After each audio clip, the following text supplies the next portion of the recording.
আসসালামু আলাইকুম। আপনারা কেমন আছেন? গতকাল আমার বড় আপা আমার দাদা ভাইয়ের বড় বোন ইন্তেকাল করেছে। আমরা সবাই সেখানে গেছিলাম।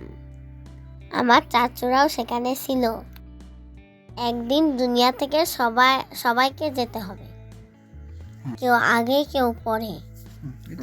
দুনিয়াতে কেউ স্থায়ী নয়।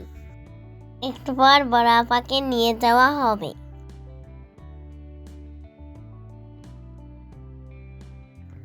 জানাজায় অনেক মানুষ ছিল।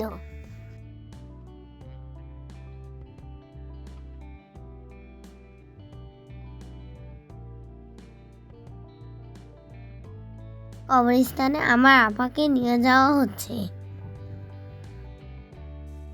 মাটিতে দোয়া এবং খাবারের ব্যবস্থা ছিল।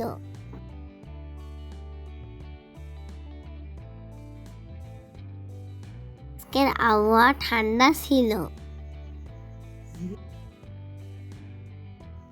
ধীরে ধীরে বৃষ্টি পড়তেছিল।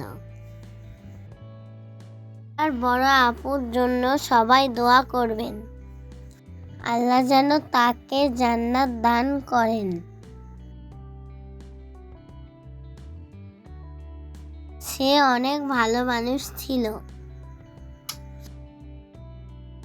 সবাইকে ধন্যবাদ। ভালো থাকবেন।